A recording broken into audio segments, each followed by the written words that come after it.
I would like to ask the chair to furnish all of the members the signed report of the small committee for 2025. Bakit gumagalaw yung oras ko? Hindi naman kasama yung sagot. Thank you very much, Representative Chanco. The request will be put under consideration and we will let you know if it's possible to... No. Madam Chair, why should it be put under consideration? This is of public record. This is in accordance with the rules. That all committee reports must be given to all members. And that shouldn't be taken against my time because you're telling me that, teka, balik natin yung oras ko kasi sinasabi nila that will be taken into consideration. It should not be taken into consideration. Madam Chair, allow me to read this. Declaration of Principles and Policies. Section number 2 of our rules. Public office is a public trust. Ayan na, binasahan na ni Congressman Chanco ng rules, mga kaubayan, itong chairman ngayon ng appropriation na si Congresswoman Micaela Swansing. Ayan, hinahanapan po siya, mga kaubayan, ng report ng maliit na committee ng GAA 2025, mga kababayan. So why should it be taken into consideration, Madam Chair? This representation was not the appropriations chair at the time. So the person who's covering the jurisdiction of that particular document, that is a document within the purview of the 19th Congress.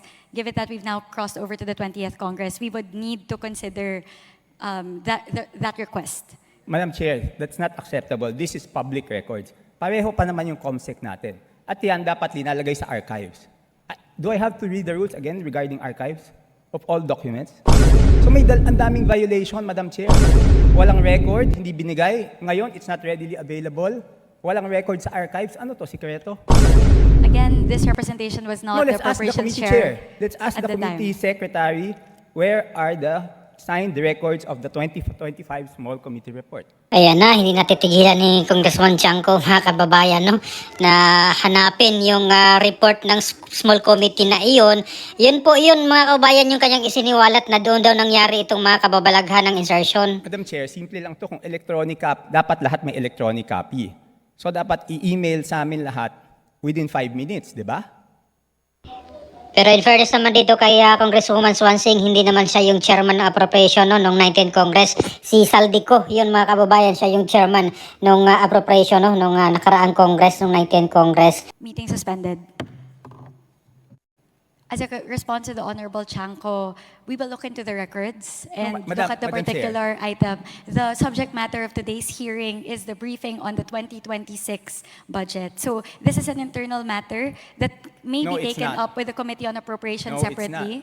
So Madam Chair, starting Wednesday, tatanungin natin yung mga departamento, paano nila ginastos yung budget nila. Paano natin sila tatanungin kung paano nila ginastos yung budget nila kung hindi natin alam paano sila nabawasan at paano sila nadagdagan. We will be able to scrutinize the performance of the different agencies as well as the utilization of the different line items based on the 2025 performance. So this does not preclude us from doing that scrutiny. Meron ba o wala? We would have to look into the records. May I ask exactly what you are asking for? The small committee report of the 2025 budget. Let us just ask the COMSEC kung meron o wala. Kung meron, why was it not filed sa archives based on our rules 15 days after? So meron ba o wala? Simple. Kung meron, bakit hindi na-file sa archives? Kung wala, I will let you proceed, Madam Chair. I will not hold this budget hostage. Gusto ko lang malaman, meron o wala? The HGAB itself, the output of the small committee is already embedded into the HGAB itself. So that's the report. That's the output of the small committee. It's not the report, Madam Chair. Based on our rules, each committee must come out with a report. No committee is exempted from coming out with a committee report. Ang galing ni Congressman Chanco, mga kaubayan, no? Talagang hinahanap niya ngayon, ahora mismo, itong committee report ng small committee na ngayon hinahanap at parang nataranta itong sila Congresswoman Micaela Swansing. Hinala tuloy ni Congressman Chanco, wala talaga yung report na yun, mga kababayan, na hinahanap niya. So the small committee is subsumed within the Committee on Appropriations, and it is the Committee on Appropriations who's required to submit the committee report. In this case, the report and the output of the Committee on Appropriations is the HGAB. No, it's not. The HGAB is different from a committee report. Just like any other bill, the bill is different from the committee report. There must be a committee report included to the bill. It is not one and the same. Nasupalpal tuloy mga kaubayan ni Kong Chanko itong si At Congresswoman. the point of, after the committee hearings are done, the Committee on Appropriations comes out with a committee report, and then it moves to plenary, at which point we approve it, and the small committee works. So now, the output of the Committee on Appropriations, once that is elevated to the plenary, is the HGAB. No. So there's no other committee report that needs to be furnished by the Committee on Appropriations apart from the HGAB It itself. is not exempted from our rules, Madam Chair. Maliwanag, Section 39.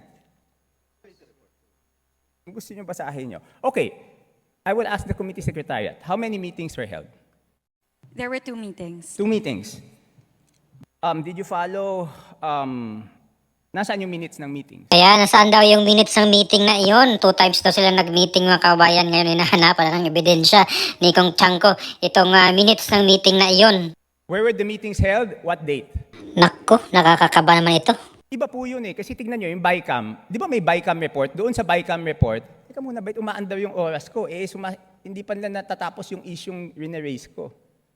Doon sa BICAM report, nakasulat, okay, yung BICAM report, pinipintasan natin. Pero yung BICAM report, may nakasulat doon kung alin yung nabawasan, alin yung nadagdagan. Dito sa HGAB, wala tayong makita kung alin yung nabawasan, alin yung nadagdagan. Kapit lang mga kaubayan, papunta na tayo sa exciting part nito, no? Ayan, hinahanap na daw ng COMSEC yung committee report na sinasabi ni Congressman Chanco na kung saan doon po naganap itong kababalagan ng mga insertion mga kaubayan. Tama nga naman itong sinasabi ni Congressman Chanco. Paano sila magtanong doon sa mga department heads, no? Kasi sa Wednesday ay maghihiring na. Papunta na doon sa Kongreso itong mga department heads, no? Itong mga secretary, mga government agencies, tatanungin sila kung paano lagi ginasta yung kanilang budget ng mga nakaraang mga taon o nakarang taon at ano yung mga projects na gagawin nila. At yun naman yung pakay ngayon ni Congressman Chanco para malaman nila or masasagot nila ng tama yung kanilang mga katanungan kung yung mismo yung committee report na to na merong mga insertion na ginawa ng mga congressman or ng Congress ay hindi nila alam kung sino ang nag-insert, no, sino nagdagdag at sino ang binawasan or sino ang nagbawas. So yun po yun, nandun daw po yun mga kabayan sa committee report na yun, nakalagay, no? 5 billion and 4 billion each. So ang napasok dun sa small committee is 13 billion, dun sa isa, yung isa 14 billion. So sino yung nagpasok ng 13 billion na yun at saan tinanggal yun? So, again, the small committee is subsumed within the Committee on Appropriations, and it is not required to render a separate committee report. The rule that you are citing, Honorable Chanco, pertain to standing committees.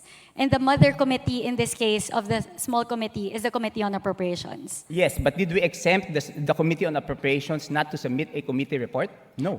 Again, the committee report of the Committee on Appropriations at the plenary level is the HGAB itself. Yeah, but all meetings, dito sa ating rules, all meetings must be on record. So it's not only the committee report, dapat yung small committee na yon, meron silang report na finurnish lahat. Again, if with the indulgence of the Honorable Chanco, the COMSEC is looking into the request, if we may move to the next question. Okay, I will move to the next question. Thank you very mukhang much. wala talaga. Signed committee report showing ano yung binawas, saan napunta. Iginiit nga ni Congressman Toby Chanco mga kababayan na maraming violation ang nakaraang budget noong 2025, yung GAA 2025 at dito nga nangyari itong mga insertion daw dito sa maliit na committee ng BICAM at iniiwasan na mangyari ulit ito mga kababayan. At matatandaan natin na nauna na po dito si Congressman Isidro Ungab, no? Kasama si dating Paulong Duterte at may pending pa nga silang petition dito sa Supreme Court, no? Sila Attorney Vic Rodriguez, sila Attorney at Congressman Isidro Ungab patungkol doon at hanggang ngayon wala pang balita kung kailan yung oral argument mga kababayan. At ngayon budget season na naman at tinalakay muli itong budget 2026 mga kababayan, nagkakahalaga ng 6.793 trillion pesos, no? Ito yung national budget na propose po ngayong taon 2026. At dito nga pinalitan na po yung bagong chairman, no? Yung bago na yung chairman ng House Appropriation Committee na si Congresswoman Micaela Swansing ng Nueva Ecija. At wala na si Saldico, siya yung dating Appropriation Committee chairman noong 2025 noong 19th Congress. At gusto nga nilang iwasan or gustong maiwasan ni Kong Toby Chanco na hindi na maulit yung mga blanco at mga violation mga kababayan, yung mga insertion na bigla na lang lumitaw at may mga blanco pa nga doon sa BICAM report mga kababayan, no? Pati ang Senado, meron na rin po silang mga safety measures, no, patungkol dito mga kababayan. May mga ginagawa silang hakbang, no, para maiwasan talaga itong mga magic na ito. At gusto ngang ipatanggal ni Congressman Toby Chanco itong small committee ng BICAM kasi doon nangyayari itong mga kababalaghan. At nauna pong sinabi ni House Speaker Martin Romualdez na transparent daw itong magiging pagtalakay nila ng budget 2026 mga kababayan. Parang i-live stream din yata, no? At buti na lang nandito po si Congressman Toby Chanco, no, na naging independent na po siya, no? Hindi na po siya party ng majority at hindi rin siya member ng minority, pero talagang inusisi niya mga kababayan or binusisi niya itong pagtalakay nila ng budget ng 2026 mga kababayan na nagkakalaga ng 6.793 trillion pesos. So hindi po biro ito mga kababayan, no? At kung maulit-ulit yung nangyari nung last year nung BICAM report na may mga blanco mga kababayan at bigla na lang ding may mga lilitaw na may mga amount na, no, bigla at yun ang dapat maiwasan na mga kababayan, no, na hindi na maulit. At siguro naman ay talagang mulat ang mga mata ng mga congressman na iba, no, lalo na dito kay Congressman Chanco, sila Congressman na Isidro Ungab mga kababayan na todo bantay rin dito, no, sa kanilang gagawing budget deliberation mga kababayan, lalo na pagdating dito sa mga committee report, no, itong BICAM report at itong tinutukoy ni Congressman Toby Chanco na small committee, no, or subcommittee na kung saan dito nga nagaganap itong mga magic, itong mga insertion. At para po sa aking opinion mga kababayan, no, dapat lang talagang magbantay dito lahat mga kababayan, lahat ng mga Pilipino, lahat tayo ay bantayan natin itong budget ng 2026 mga kababayan, kasi mantakay mo lubog na tayo sa utang.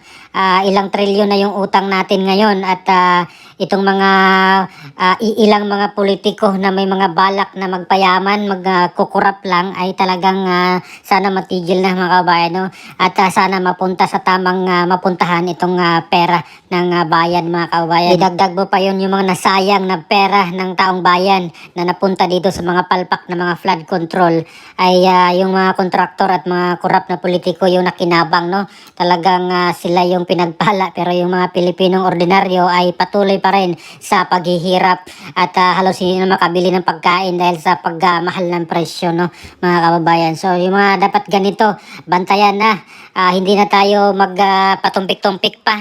Tutukan natin to itong budget mga kababayan ng 2026 kasi isipin natin yung utang natin palaki na ng palaki pero wala namang napuntahan, wala namang proyekto na mapakinabangan ng mga Pilipino. May mga proyekto silang ginagawa, mga flood control, pero ano nangyari? Isang baha lang, wipe out na dahil walang mga inilagay na mga bakal mga kababayan. Siguro puro buhangin at graba lang yun at may kaunting simento. Kaya isang baha lang, wala na agad, lusaw na mga kababayan. Nasayang ang pera ng taong bayan, hayahay ang bulsa ni kontraktor at ni congressman. So yun ang dapat maiwasan mga kababayan at bantayan natin, no? Kasi ang kahuli-hulihan dyan, kawawa talaga ang taong bayan mga kababayan. So ano pong masasabi nyo mga kababayan, ano pong opinion nyo dito sa paggagisa ni Congressman Toby Chanco kay Congresswoman Micaela Swansing ng House Appropriation Committee Chairman ng ngayong 28th Congress? Please comment down below. Maraming salamat. God bless po sa ating lahat.